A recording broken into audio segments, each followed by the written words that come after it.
Hello everyone, welcome back to my YouTube channel. My name is Fpl Elma, and today we're going to be going through my GW30 team review, GW31 transfer thoughts, as well as my GW31 team selection. But before we get into that, I'd like to thank you all guys for the continued support on the channel, aiming to get 400 subscribers before the end of this month, and it's only going to be possible through you guys. So if you're new around here, make sure you subscribe, and if you're enjoying the content, make sure you leave a like as well. It really helps out the channel. So without wasting any much time, let's get into it. So for Game30, you managed to score 68 points with a -4, since I did -4, since I did an extra transfer, hence the -4. But I managed to still get the green arrow from 953k to 884,000, which was really good, and taking my overall points to 1,800, which is also really good. So in goal there we had Kepa 3 points. I just saved points. Chelsea were really poor against Wolves. Then you had Chilwell, who I think came off the bench, but they conceded, so 0 points. Ban Trippier conceded to Brentford, 2 points apiece. Saka did not perform well against Liverpool, hence 1 point.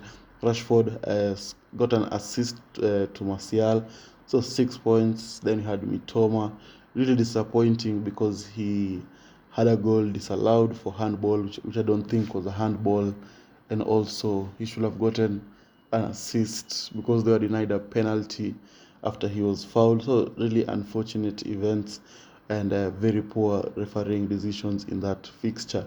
Then you had Grealish, who I brought in for the -4. I took out Bruno, brought out Grealish in the last minutes before the deadline.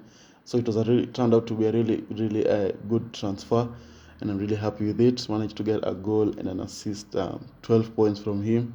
Then you had Haaland, who I brought in for Tony, although I think Tony scored, but he missed a penalty. So I think it was a very good option. So Haaland there getting 2 goals, 24 points. Then you had Watkins there scoring in the last minute of the game to secure the 7 points. Kane scoring against Brighton, 9 points. Then to the bench, Raya 0 points. Then because I think he got an own goal. Estupinan 1 point, Match 7 points. We should have started a match instead of Mitoma.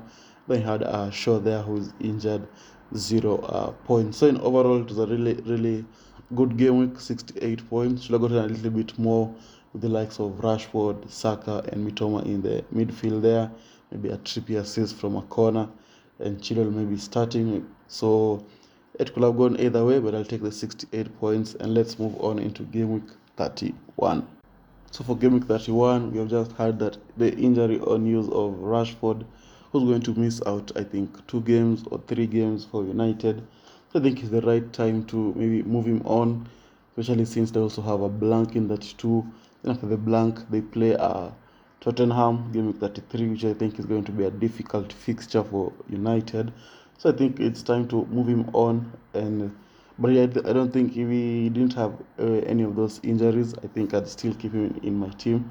But because of that injury, I think it's the right time to move him on and bring him back when he's back to match fitness.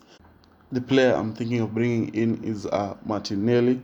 I transferred him out in double game week 29 and decided to opt for Saka. Saka's brought back 2 points in 2 fixtures, while Martinelli has been smashing it since that game week 29 and game week 30. So I've lost a lot of points, lost a lot of ground, but it is what it is. So now it's time to bring him back for that West Ham and Southampton fixture, because I think the Man City, Chelsea, Newcastle fixtures are going to be tough, with Brighton in there as well. It's going to be tough for Arsenal in that final running of the league. But I think for West Ham and Southampton, it's going to be comfortable for them. I think Martinelli has been really influential for Arsenal, and I think he'll also be very influential in those West Ham and Southampton fixtures. And so that's why I'm going to go from Rashford to Martinelli. And then now we can move on to my team, how I'm going to be lining up for this game week. So my first initial thoughts of this game week is it's not going to be a high scoring game week unless you're super lucky, because most of the games seem to be tough fixtures or away fixtures, so it's going to be a very interesting game week. So in goal there we have Raya against Wolves. I expect a clean sheet. Wolves have been looking not so good in front of goal, and Brentford have been falling off a little bit. So I hope that they can be able to keep a clean sheet just to put him into the running for top for the European spots. So they're going to have to keep up some form, and clean sheets is the best way to do that. And then we have Trippier against Aston Villa. Against another tough fixture. Aston Villa have been smashing it in the league since Emery came into the team, and they've been looking really solid. So it's going to be a very interesting fixture, but I hope that Trippier can be able to get the assist. Chilwell against Brighton picked up a red card against Real Madrid in the first leg, so I don't expect him to be rested for this Brighton fixture, and I hope that he's going to be able to perform. Then you have Estupinian there finishing off the defense.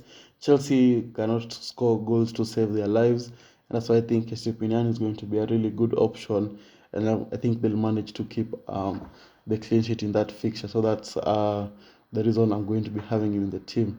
I think that's a very solid defense, and I hope that he'll be able to perform and bring in the points. And then we can move on to the midfielders. They're going to be having Saka against West Ham, and also Martinelli as well against West Ham. Let's hope that Saka, who looks like a slight differential at the moment, will be able to perform against West Ham, get back to his form, because he's blanked in 2 game weeks, and I hope that he'll be able to produce this West Ham fixture. And let's hope that Martinelli can continue his hot form and he'll be able to score some goals against West Ham. Then you have Grealish against Leicester.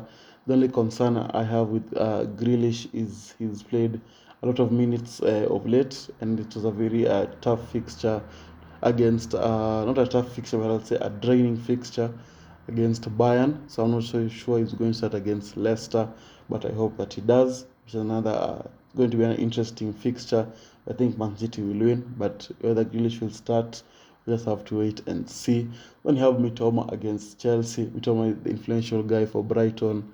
He's been playing really well, and just hope that he'll be able to destroy that Chelsea defense, which has been really poor this season, able to come back with the points. So I think that is a very solid midfield, full of goals and assists, and I hope that he'll be able to perform. And then to finish off the video, we're going to be having the forwards. We're going to be having Captain Haaland there against Leicester. They've been very poor defensively, and I hope that Haaland will be able to exploit that. Then we have Kane. We're going to be playing Bournemouth. Bournemouth have been really poor defensively, and Kane has been hot in front of goal. I'm sure I'm thinking he was like 8 goals or 5 goals behind Haaland. So it's not the Golden Boot race is not yet over. So it will be interesting to see how it ends. So with them playing Bournemouth, who have been pretty poor defensively and fighting for top 4, I expect Ken to step up and be able to score some goals. Then you have Watkins. They're going to play Newcastle. Very tough fixture. Be interesting to see how that goes. But I think it's going to be a 0-0 in that fixture. So maybe Dan Burn is the right option to have in there instead of Estupinian. But then you can go to the bench. You're going to have in Kepa against Brighton. Just think Brighton are going to score. Then you have Dan Burn, maybe the right option to start. Then you have Shaw, who's injured and much against Chelsea. Maybe starting over Mitoma because he performed last week. But that's I will have to know that before the deadline. If you want to see my deadline team, I usually post it on Instagram. The link will be down in the description. Anyway, guys, this has been a long video. And if you have managed to reach the end, I'd like to thank you for the support. So make sure you leave a like, and I'll see you all guys later. Bye bye.